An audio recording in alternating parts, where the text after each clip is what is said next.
Americans Nate and Carrie Lucas and their 4 daughters survived the disaster. They join us now from Rome. Good morning.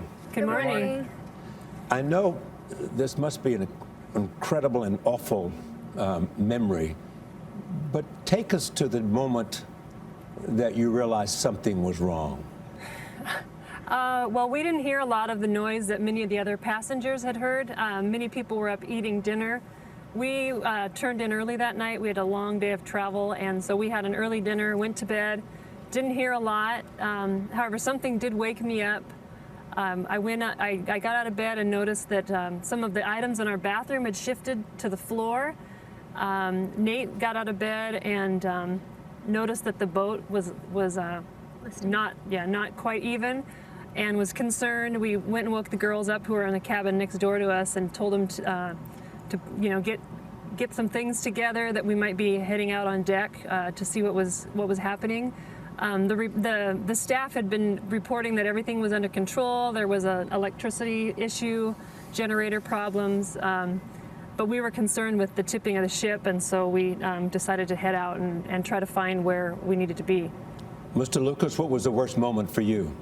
Probably trying to find our way to the surface. We really were only on the ship for maybe 4 or 5 hours and didn't have a chance to really learn our way around. So coming out in the dark with the children, and then once we got in the hall and more pandemonium, more people running around, you realize, hey, maybe this is kind of serious. We need to get to the surface, and we didn't even know what level the lifeboats were on. So we kind of went up the stairs and down the stairs.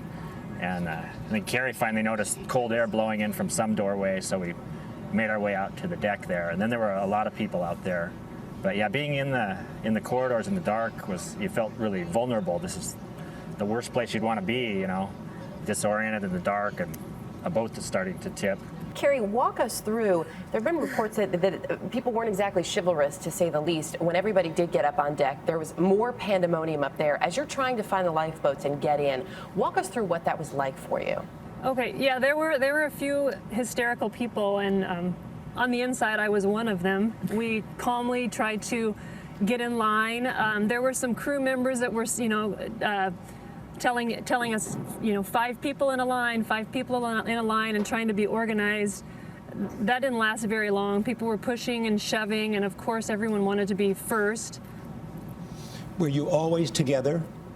Yes. That was the thing when we first kind of came down and had kind of a little huddle. We came out into the outdoor area and saw how many people there were, and that was one thing Nate said: we have to stay together. I don't think we ever left. And we were in contact physically the whole time, holding hands everywhere we went. And toward the end, when we were moving down to the end of the ship after we had missed the first load of the first lifeboat, Nate was slipping and sliding and had a hard time keeping his footing.